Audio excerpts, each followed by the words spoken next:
السلام عليكم ورحمة الله وبركاته. إن الحمد لله نحمده ونستعينه ونستغفره ونعوذ بالله من شرور أنفسنا ومن سيئات أعمالنا. من يهده الله فلا مضل له ومن يضلل فلا هادي له. أشهد أن لا إله إلا الله وحده لا شريك له وأشهد أن محمدا عبده ورسوله. اللهم صل وسلم على النبي الكريم محمد وعلى آله وأصحابه ومن دعا بدعوته واستنى بسنته إلى يوم الدين. أما بعد. Bagi Tuan Imam, Tuan Bilal, pengurusi Lejatun Kuasa Masjid, muslimin muslimat, mudah-mudahan kita semua dirahmati oleh Allah Subhanahu wa taala. Insya-Allah bermula pada hari ini kita akan memulakan kuliah menggunakan kitab Ensiklopedia Adab. Ensiklopedia Adab. So kitab ni ada terjemahan dalam Indonesia. Ada terjemahan dalam Indonesia. Baik, kita akan terus pergi ke adab yang pertama, dan kita tak tengok ala mukadimah tu, dan cukup saya baca seorang, dan insya-Allah kita akan bincangkan berdasarkan kehendak penulis kitab tu, dan mungkin ada sebuah sedikit yang mungkin kita setuju dan tak setuju kan.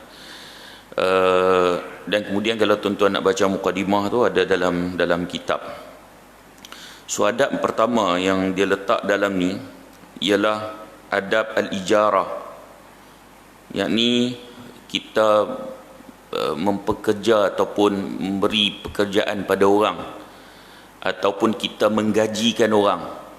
Kita sebagai bos, ataupun kita sebagai ketua, ataupun hatta kampung pun lah, kita gajikan orang, kita bagi upah dia kerja. Dia kadang-kadang seseorang tu berhajat untuk nak sewa tenaga orang lain, nak guna tenaga orang lain. Maksudnya kita sewa orang, sewa tenaga dia, seorang ataupun lebih, ataupun mengupah untuk suatu pekerjaan tertentu, baik kerana ia memerlukan maupun kerana ia tak mampu melakukan seorang diri. Maka apabila dalam keadaan itu, kita perlu tahu adab-adab antara orang yang bagi upah dan orang yang diupah untuk bekerja. So dia ada adab dia. Kita nak upah orang buat kerja, dan orang yang diupah tu untuk buat kerja, apa adab dia? Baik, pertama sekali dia kata dalam ni, hendaklah mengupah seorang Muslim, bukan orang di luar Islam ataupun non-Muslim. Dia kata first sekali nak upah orang ni, kena upah orang tu mestilah Muslim, orang Islam. Kemudian dia bagi dalil. Allah Subhanahu wa taala berfirman, "Falan asta'ina bimusyrikin." Nabi SAW bersabda, "Falan asta'ina bimusyrikin." Aku tidak akan meminta bantuan kepada orang musyrik. Aku tidak akan minta bantuan kepada orang musyrik. Hadis sahih Muslim. Dan begitu juga dia bagi dalil yang lain. Umar bin Khattab radhiyallahu an sangat marah ketika dia dapat tahu Abu Musa al-Asy'ari telah memberi upah seorang jurutulis Nasrani, yakni Kristian, pada masa kepimpinannya di Kufah, terkecuali jika memang ia menemukan seorang Muslim hingga ia terpaksa mengupah orang musyrik, dengan syarat tidak memberikan kekuasaan kepada orang tersebut atas aset-aset kaum Muslim.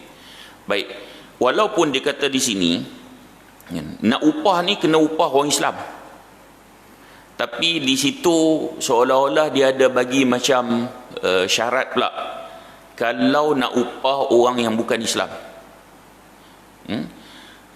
Sebab kalau kita tengok waktu tu zaman kira umat Islam duk berperang, kan?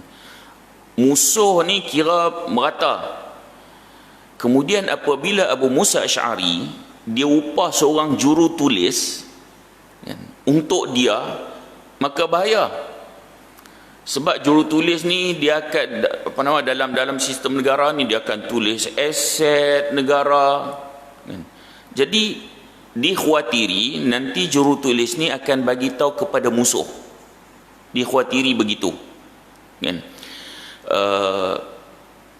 Adapun jika sekiranya dia tak jumpa orang Islam yang boleh buat kerja tu, maka bolehlah dia mengambil orang bukan Islam. Tak ada kemahiran dalam hal tu. Dan lagi pun kalau kita tengok dalil yang diberikan ni, kalau kita nak bandingkan dengan contoh hukum melantik pemimpin yang bukan Islam, boleh atau tidak, itu pun ulama khilaf, berbeza pandangan. Jadi kalaulah melantik pemimpin di kalangan bukan Islam menjadi perbahasan, apatah lagi kalau sekadar mengambil pekerja. So berdasarkan perbincangan yang di kalangan para ulama, bolehlah kita letakkan keutamaan diberikan kepada orang Islam macam tu. Jika sekiranya tidak didapati orang Islam yang boleh buat kerja tu, tengok semua jenis balok liat je, katalah, kan, tengok yang ada pun buat kerja tak sempurna, kita nak bagi upah dia, kita tengok buat kerja tak sempurna, buat kerja mengarut, kemudian ada orang bukan Islam, boleh tak kita upah orang bukan Islam tu? Boleh. Tetapi jika sekiranya kedua-duanya ada kemahiran yang sama, maka hendaklah kita mendahulukan orang Islam berbanding orang bukan Islam. Senang ceritanya macam tu. Baik. Kemudian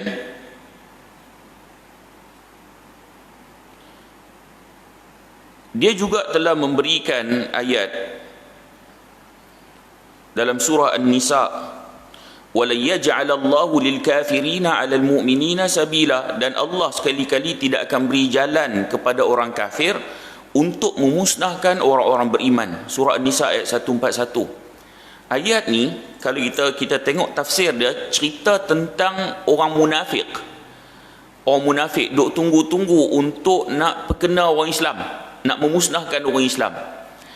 Jadi ayat ini bukanlah cerita tentang secara khusus upah pekerja.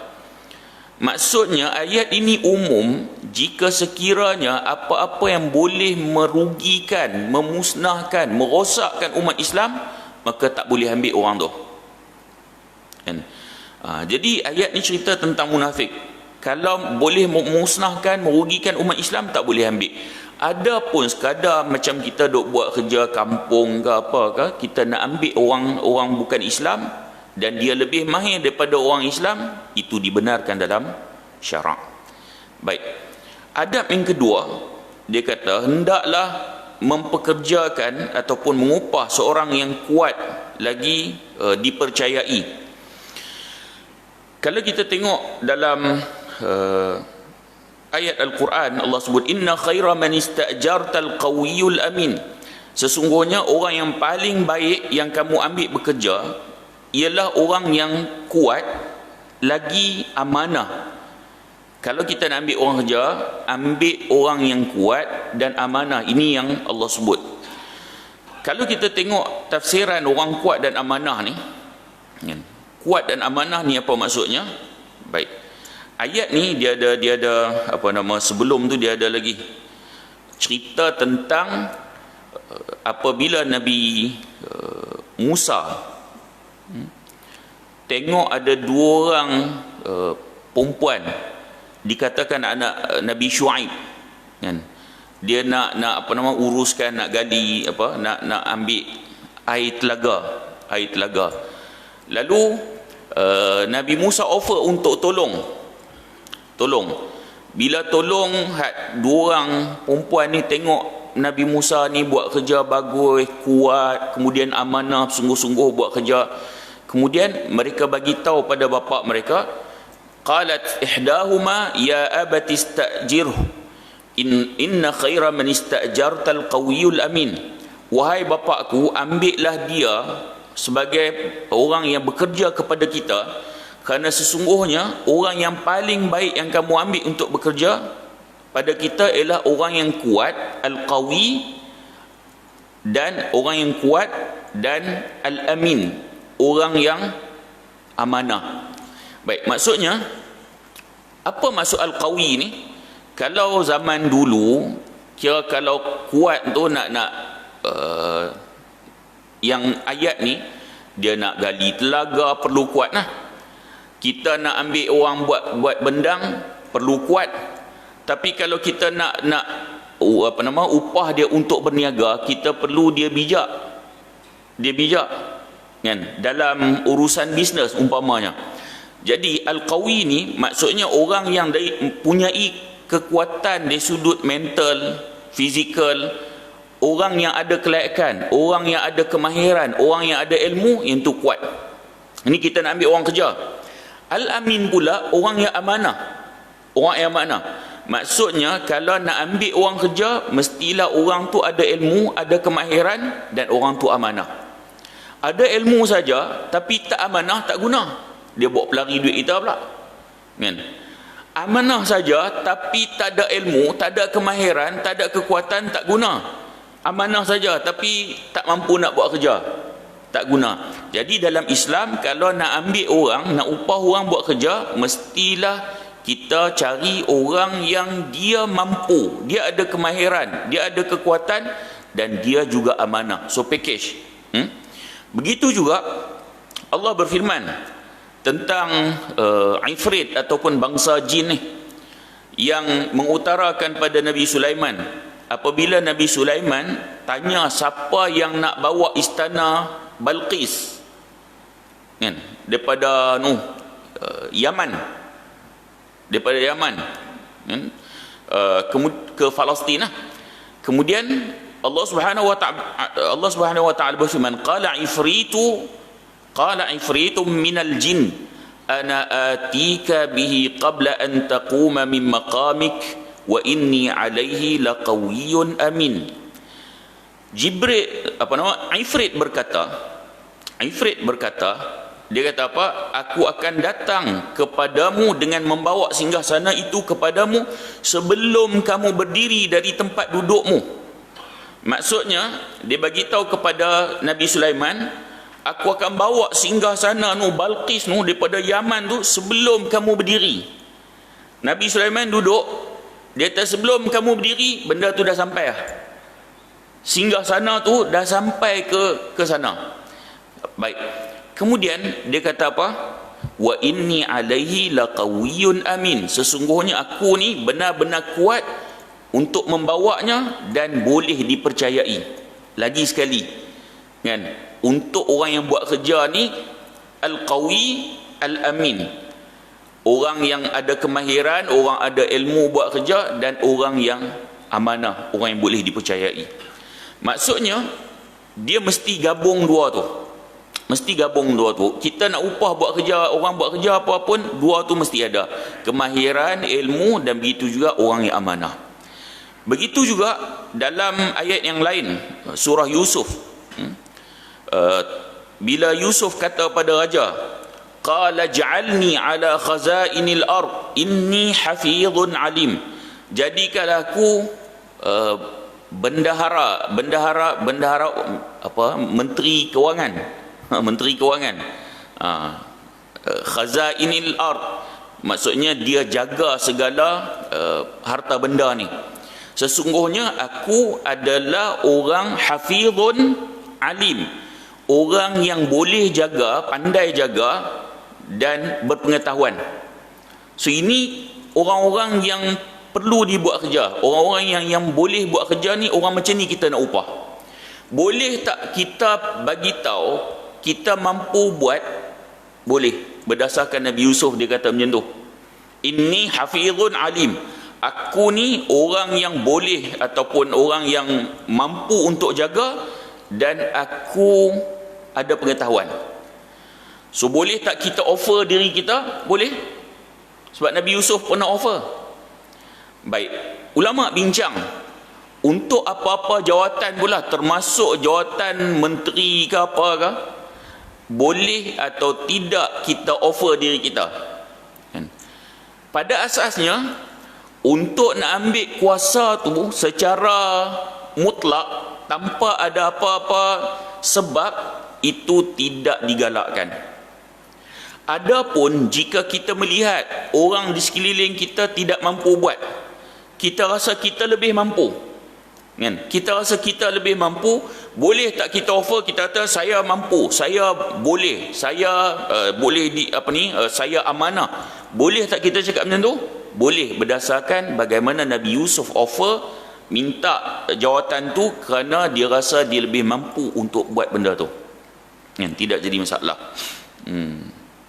Nanti kalau katalah pilihan raya ada orang offer, dia kata saya sekian, kan? Kita kata ni puji diri sendiri. Tak boleh. Boleh. Kan? Bahkan jika di barat, mereka siap buat, kalau siapa nak calonkan diri jadi Perdana Menteri, dia ada buat live.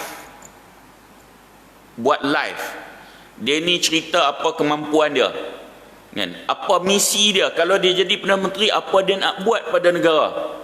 Kemudian hak CB ni pula cerita apa dia mampu, kan? Apa kemahiran dia, kalau dia jadi Perdana Menteri, apa yang dia nak buat. Tu di barat, kan? So kadang-kadang sistem demokrasi ni barat lebih baik daripada negara-negara umat Islam, kan? Lebih baik. Dan demokrasi ni kita tak sebut dia adalah Islam sepenuhnya, kan? Dr. Yusuf Al-Qaradawi menyebut tentang dia ada nilai-nilai Islam dalam demokrasi itu. Tapi kalau kita tengok demokrasi yang lebih baik orang barat berbanding negara umat Islam.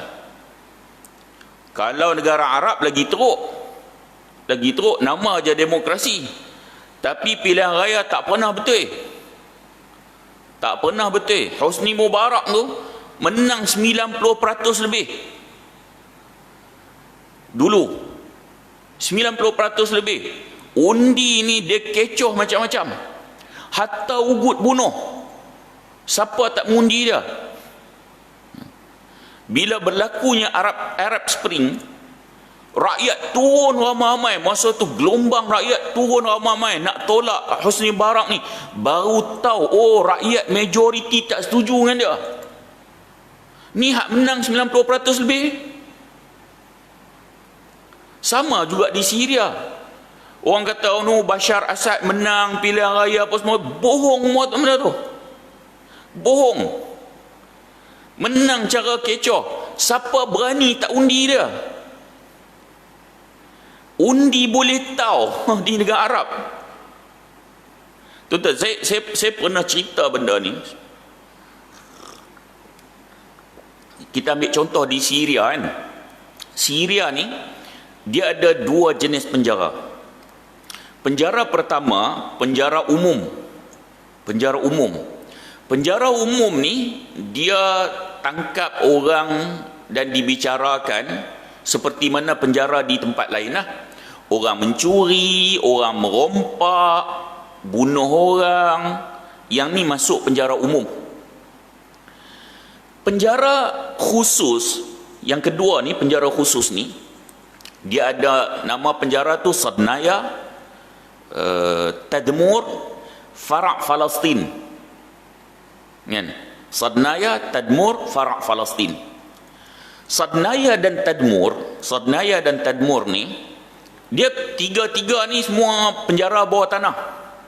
Atas tu tengok sikit je, kecil je, tak besar mana. Yang besar lagi bawah tanah, kan? Ini berdasarkan pengalaman-pengalaman orang yang pernah dipenjara di sana. Saya sendiri pernah jumpa beberapa orang yang pernah duduk dalam Tadmur, pernah duduk dalam Sadnaya, pernah duduk dalam Farak Palestin. Dan kita temu ramah mereka, ambil video. Kan? Ambil video masa pi hantar bantuan ke Syria tu. Tadmur dan Sadnaya ni, orang yang ditangkap bubuh dalam tu, dia kira tanpa melalui proses perbicaraan. Ambil buah dalam Tadmur dan Sadnaya. Kadang-kadang keluarga pun tak tahu hilang lah. Ni penjara sana. Dan mereka kata hak duduk dalam tu orang yang alim, duk sampaikan ilmu agama, orang yang boleh gerakkan masyarakat, doktor, orang-orang yang bijak duduk dalam tu.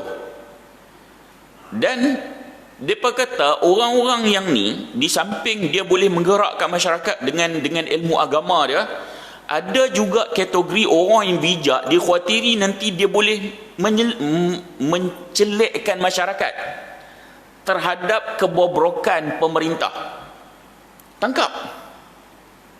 Tangkap ni kira orang hak masuk tu tak tahu apa kesalahan dia, tak tahu apa salah. Ada seorang kita temu ramah tu, Syekh tu, dia kata aku mengaji kat masjid, kan? Kemudian duk bagi usrah apa semua, kena tangkap. Ada seorang tu dia pekerja kerajaan, tapi dia ni agak Islamik sikit lah, dia duk bagi artikel yang Islamik apa semua kan. Dia juga ditangkap. Di Syria, siapa-siapa yang dilihat macam Islamik, ada nak menggerakkan Islam kepada masyarakat, dia disyaki ikhwan muslimin. Ni di Syria. Apabila dia disyaki ikhwan muslimin, dia boleh masuk dalam Tadmur dan Sadnaya tanpa apa-apa bicara. Ada seorang tu yang saya sebut tadi ni, akhirnya dia dikatakan menerima tetamu, dan tetamu tu disyaki ikhwan. Tetamu tu mungkin dah kena tangkap dah. Dia menerima tetamu dan tetamu tu disyaki ikhwan, pun kena tangkap, masuk Tadmur dan Sadnaya. Dan setiap hari Rabu, dia tahu hari Rabu ni depa jalankan hukuman bunuh. Setiap hari Rabu, kadang 2 orang, kadang 3 orang, 2 orang, 3 orang. Tuan-tuan yang duk dengar pelajar-pelajar Malaysia pergi Syria belajar agama, dari satu sudut benda tu nak belajar fiqah ke, nak belajar hak tu dia tak halang. Yang dia halang apabila orang agama mampu menggerakkan masyarakat faham agama dengan betul, hak tu kira. Sebab tu tuan-tuan tengok, tak ada orang yang berani kritik pemimpin, khususnya di Syria. Tak ada orang berani. Siapa berani kritik? Kritik hilang. Masuk Tadmur, masuk Sadnaya. Penjara yang ketiga, Farak Palestin. Farak Palestin ni ialah siapa-siapa yang bercakap memperjuangkan isu Palestin akan ditangkap, dimasukkan dalam Farak Palestin.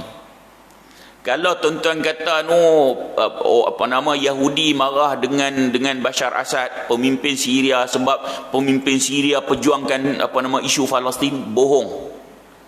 Siapa saja pejuang isu Palestin di Syria ditangkap, dimasukkan penjara khusus, nama dia Farak Palestin. Saya deal dengan NGO sana, ada juga staff NGO tu, dia juga antara orang yang pernah masuk dalam Farak Palestin. Seksaan jangan cerita, sangat dahsyat. Duduk bawah tanah tu. Dan kita takkan mampu fikir seksaan, penjara-penjara negara Arab khususnya. Sangat teruk. Baik. Jadi Umar bin Al-Khattab, dia pernah melantik Sa'ad bin Abi Waqqas sebagai gubernur di Kufah. Sa'ad bin Abi Waqqas ni orang yang mahir lah, orang amanah, orang mampu memimpin. Tapi sebahagian orang jahil di Kufah ni, dia telah mencela Sa'ad bin Abi Waqqas, tak setuju kan? Sebab tu pemimpin kita kalau jadi pemimpin, kita takkan mampu puaskan hati semua orang, takkan mampu kan? Orang yang nak memimpin ni orang yang terpaksa berhadapan dengan orang bijak, orang tak bijak, semua orang ada. Bukan senang nak jadi pemimpin ni, bukan senang. Kita tengok je senang. Jadi pemimpin ni tidur tak lena. Tidur tak lena, tuan-tuan, bukan senang. Sebab tu zaman Sayyidina Ali, bila ada orang tanya dia, pasal apa zaman Sayyidina Umar dulu okey ya? Zaman kamu perintah jadi haru biru, kacau bilau. Sayyidina Ali jawab apa? Masa Sayyidina Umar perintah, dia perintah rakyat dia orang-orang macam aku. Zaman aku sekarang perintah yang jadi kacau bilau ni sebab rakyat macam hang. Itu yang jadi haru tu kan? Jadi Sa'ad bin Abi Waqqas, Sayyidina Umar tu hantar pergi Kufah jadi gubernur di sana, terpaksa memerintah orang-orang yang banyak masalah. Kufah ni memang terkenal dengan orang bermasalah, di samping memang ada lahirnya ulama-ulama di sana kan? Jadi bila dia terpaksa memimpin orang jahil, orang bermasalah ni, akhirnya puak-puak bermasalah ni tak boleh terima Sa'ad bin Abi Waqqas. Lalu mereka duk mencela kan? Dulu tak ada Facebook, zaman sekarang ni Facebook, semua buat tak kena kan? Tuan-tuan, hak kita duk tengok lah, kita duk tengok orang yang belum dapat jawatan, dia macam-macam dia komplain, celah ni, hak ni tak betul, sistem ni tak betul, kita kena buat macam ni, kita buat macam ni. Tiba-tiba bila menang pilihan raya, dapat jawatan, lah hang pun tak boleh buat. Hak kita duk tengok ramai macam ni, kita tak fokus mana-mana parti lah. Ni cerita umum. Sebelum dapat je, oh kita kena buat macam ni, kita idea macam-macam, dapat baru tahu, oh payah rupanya. Bukan senang. Bukan senang kan? Baik, jadi rakyat masa tu ramai hak duk fitnah Sa'ad bin Abi Waqqas, tak pandai merintah lah, itu inilah. Akhirnya Sayyidina Umar bila dia fikir maslahah, dia terpaksa menggugurkan Sa'ad bin Abi Waqqas daripada gubernur, gantinya orang lain. Bukan kerana Sa'ad tak bagus, Sa'ad ni memang bagus, Sa'ad bagus. Dia termasuk di kalangan yang ada dalam ayat Al-Qawiyul Amin, orang yang ada ilmu, orang mahir, orang mampu perintah dan orang amanah. Sa'ad bin Abi Waqqas ni orang macam tu. Tapi oleh kerana fitnah tu, fitnah ni kalau nak padam zaman dulu bukanlah senang. Zaman sekarang fitnah dia lebih mudah padam. Orang fitnah kita di Johor tu, masuk dalam Facebook, kita pun boleh padam. Oh, dalam Facebook kak viral kan, oh dia ni tak buat naknya. Ada akses, ada tool untuk nak padam fitnah tu, kita boleh jawab. Zaman dulu kalau nak padam fitnah, oh payah. Bila dah tersebar dah ni Sa'ad bin Abi Waqqas ni sekian, nak padam tu susah kan? Seorang nak kena cari, bukan senang. Baik.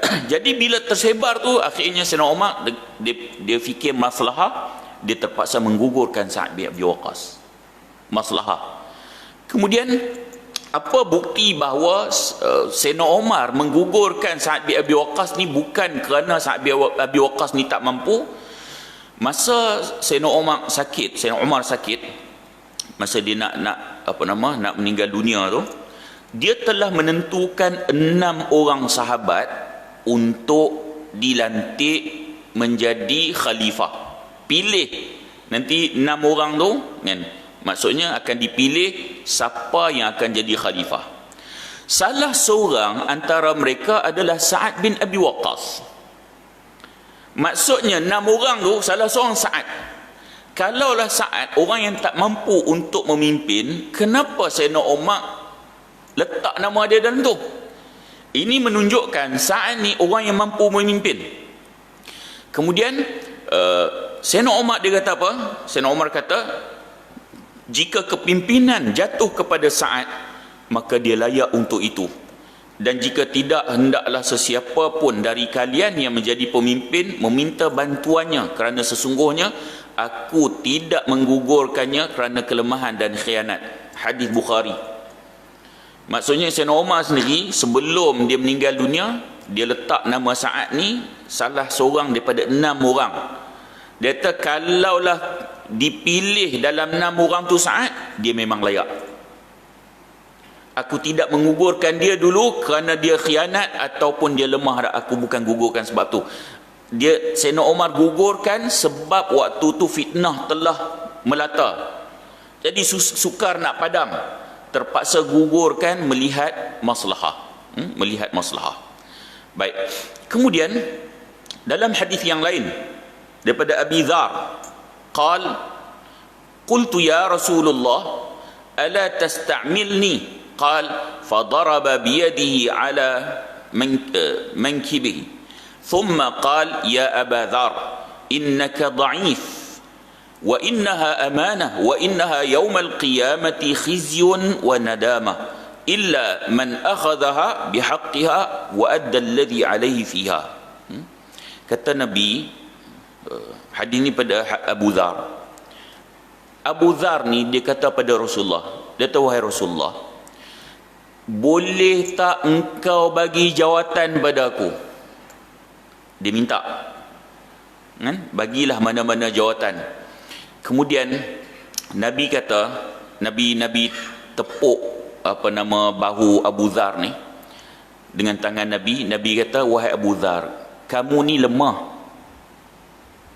Kamu ni lemah. Lemah ni bukan bermaksud Abu Dzar ni kira tak larat. Tak. Abu Dzar Al-Ghifari ni asal daripada ni perompak di padang pasir tu. Maksudnya Abu Dzar ni orang kuat lah. Kuat lah. Tapi yang Nabi maksudkan lemah ni, lemah dari sudut untuk memimpin. Kemahiran untuk memimpin tu tak ada pada Abu Dzar. Sebab tu Nabi kata kamu lemah. Dan sesungguhnya Nabi kata amanah itu, jawatan itu, Nabi kata ia adalah kehinaan dan penyesalan di hari kiamat, kecuali orang yang mengambilnya dengan hak dan menunaikan kewajipan padanya. Nabi sebutlah kalau orang gila jawatan ni, Nabi kata jawatan tu sendiri esok di hari kiamat satu kehinaan, bukan satu kemuliaan. Jangan, sebab zaman sekarang kadang-kadang dapat jawatan bermakna dapat projek, dapat jawatan bermakna banyak duit. Sebab tu orang dia suka dengan jawatan tu. Sebab dengan jawatan tu dia boleh membina dunia dia. Sebab tu suka sangat. Nabi kata jawatan tu bukan kemuliaan. Esok di akhirat jawatan tu merupakan kehinaan dan merupakan penyesalan. Menyesal esok. Pasal apalah aku ambil jawatan ni, pasal apalah. Jangan. Jawatan tu sendiri amanah. Bila kita pegang satu-satu jawatan, jawatan tu amanah. Nabi kata takut nanti esok hina di akhirat, menyesal pula. Pasal apa aku ambil? Kecuali Nabi kata orang yang ambil jawatan ni dengan haknya dan menunaikan kewajipan padanya. Nak ambil jawatan tak apa, tapi kena tunaikan hak jawatan tu dan kena amanah. Kalau orang yang menunaikan hak kemudian dia amanah pada jawatan tu, orang macam ni dia boleh mulia di akhirat dan dia boleh dia tidak akan menyesal. Hak kata menyesal ni orang yang ambil jawatan dan dia tidak menunaikan hak, dia tidak amanah. Baik. Jadi hadis dari Al-Quran ini menunjukkan orang-orang yang kita nak lantik untuk diberikan tugas adalah orang-orang yang mampu buat kerja, orang yang ada kemahiran, orang yang ada ilmu, dan orang yang amanah. Mesti seiring. Mesti seiring. Baik. Sikit lagi. Kemudahan dalam muamalah. Maksudnya adab untuk pekerja dan untuk orang yang bagi kerja ni, dia mesti memudahkan dalam muamalah. Apa yang maksud memudahkan muamalah ni antara majikan dengan pekerja? Ialah dia memudahkan dalam semua hal. Pekerja memudahkan orang yang bekerja, orang yang bekerja memudahkan hak bagi kerja ni.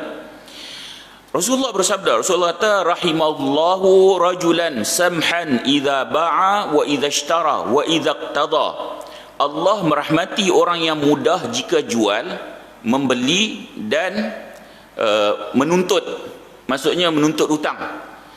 Orang yang bagus, orang yang memudahkan, rahimahullah, Allah merahmati. Maksudnya dia nak beli, dia mudahkan. Tak ada susah. Tawak ni sampai kira hak penjual tu kira duk fikir, ish, aku ni kira hak dia duk tawak ni tak ada untung song ni.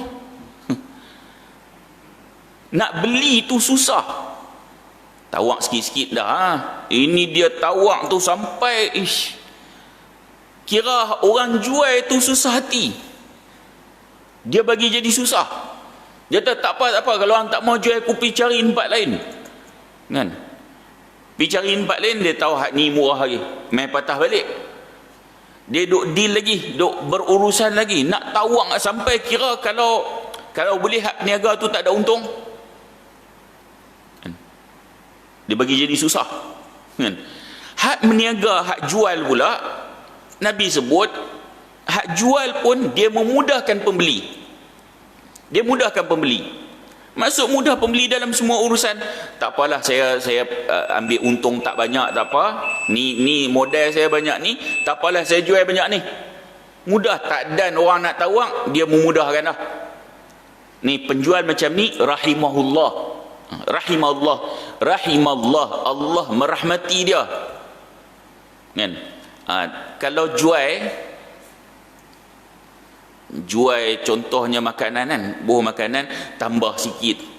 Jual rambutan dah kata sekilo RM5 kan, buahlah 2-3 biji lagi kan. Ni dia mudah kan, orang beli ni pun seronok kan. Jadi orang yang beli ke orang yang jual, bila mereka memudahkan urusan masing-masing, maka Allah merahmati kan.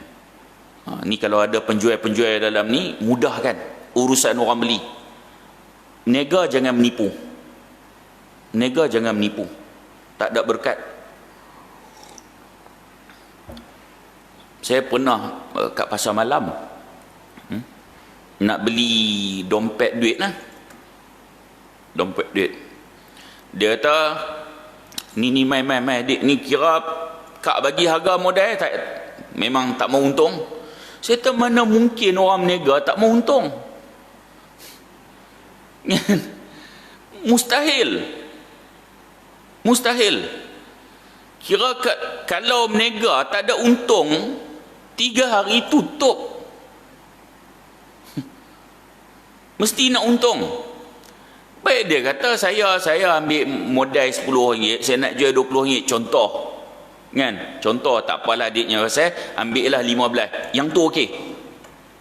Tapi menipu kata jual harga modal tak ada untung ni, jangan macam tu. Saya kata, kak tak payahlah nipu macam tu kan, tak boleh macam tu kan. Harga, kalau dia nak habaq harga modal, dia habaq. Kalau tak mau harga habaq, tak apa, tapi jangan menipu. Jual rambutan anak sekolah kan, ni longgok ni 3-10 anak sekolah. Kita pun pergi depan tu, kita tak boleh rasa, dia tak boleh rasa, kita pun rasa memang sedap anak sekolah. Kita kata bagi RM10 tu bukan dia kaut tempat kita ambil tu, dia kaut dalam bubuh Kita pun bawa balik rumah nak makan anak sekolah, bawa balik tengok-tengok buka-buka rumah orang tua-tua. Bukan nak sekolah. Kan? Bukan nak sekolah, menipu.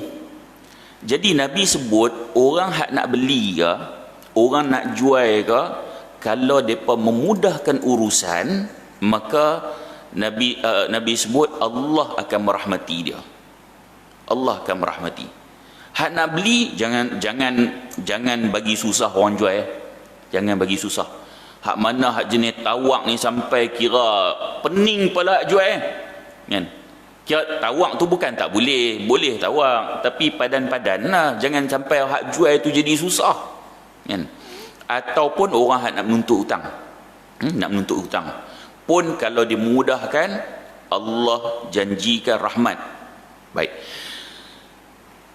Dalam satu hadis, ni last hadis akhir, Nabi sebut, yu'ta bi rajulin yawmal qiyamati fayaqulu Allahi unzuru fi amalihi fayaqulu rabbi ma kuntu a'malu khairan ghaira annahu kana li malun wa kuntu ukhalitun nas faman kana musiran yassartu alayhi wa man kana mu'siran anzartuhu ila maisarah. Qala Allah azza wa jal ana ahaqqu man yassara faghafara lahu. Maksudnya ada seorang didatangkan pada hari kiamat. Hari kiamat dia ni dipanggil. Lalu Allah berkata pada dia, lihatlah pada amalan dia ni, tengok amalan orang ni. Kemudian orang tersebut kata, wahai Tuhanku, aku tidak memiliki amalan kebaikan selain satu amalan. Maksudnya tak ada amalan kebaikan ni bukanlah bermakna hak wajib-wajib ni tak buat. Buatlah. Salat buat, puasa hak wajib buat. Tapi hak sunat-sunat lain kira dia kata tak ada. Amalan-amalan kebaikan hak lain dia kira tak ada. Dia kata ada satu benda je. Hak ni aku buat sungguh. Ini aku buat sungguh. Dia kata, wahai Tuhanku, aku tidak memiliki amalan kebaikan selain satu amalan. Dulu aku ada harta. Ini orang kaya ni. Orang kaya. Dia kata, lalu aku sering meminjamkan pada orang-orang yang susah. Setiap orang yang sebenarnya mampu untuk melunasinya, aku beri kemudahan. Dia kata, kalau ada orang susah, aku bagi pinjam. Dia ini bukan alung ni. Ini bukan alung. Dia bukan ceti. Ni bukan ambil riba ni tak. Hang hutang 300 bayar 400 tak. Bukan ambil riba ni. Dia jenis dia orang susah, dia bagi hutang. Dia tahu amalan ni memang aku buat. Hak lain kira aku tak ada lah amalan kebaikan hak lain. Hak ni memang aku buat sungguh. Oleh kerana aku ada harta, aku tak boleh tengok orang susah. Tengok orang susah dia bagi hutang. Orang susah bagi hutang. Dan bukan bagi hutang lah. Dia kata, orang yang mampu untuk bayar balik, aku bagi kemudahan. Kan? Orang tu mampu pun, dia bagi kemudahan. Orang nak bayar kan, dia tak apa, bayar separuh dulu lah, hang gunalah duit ni dulu. Esok nanti kalau dah senang-senang lagi, bayarlah lagi separuh. Jenis macam tu. Orang tu dah ada duit ni, memang nak bayar semua. Dia tak apa, gunalah dulu, bayar separuh dah lah, guna dulu. Jenis macam ni. Ni orang ni. Dia tak amalan kebaikan, dia tak ada hani, dia sungguh-sungguh buat. Begitu pula setiap orang yang berada dalam kesulitan, aku selalu memberinya senggang waktu sampai dia mampu melunaskannya. Sampai mampu melunaskannya. Dia kata, kalau orang tu kira tak mampu nak bayar, dia kata dia akan bagi masa lagi. Dia akan bagi masa lagi. Orang jumpa dia, minta maaf lah Haji, saya kira lah ni duit tak ada lagi nak bayar. Tak apa. Itu janji bulan-bulan 9 kan. Tak apa sampai hujung tahun ni. Carilah duit dulu kan, sampai hujung tahun. Dia jenis macam ni. Jenis macam ni. Kita anggap benda tu biasa kan. Kita anggap biasa. Tak, benda ni luar biasa. Kemudian lantas Allah pun berkata yang maksudnya aku lebih berhak memberi kemudahan. Orang ni akhirnya diampuni. Hadis riwayat Imam Ahmad, Al-Arnaud, dia kata hadis ni sahih. Allah kata aku lebih berhak untuk memberi kemudahan. Apa maksudnya? Kalau orang ni kira neraka berdasarkan amalan-amalan dia, Allah Ta'ala bagi mudah kat dia. Aku layak lagi untuk memudahkan dia. Dia dulu bagi mudah pada orang, sekarang aku bagi mudah kat dia, kan? Masuk syurga. Oh, ni hak mana ada duit ni, orang susah buat macam ni, buat macam ni.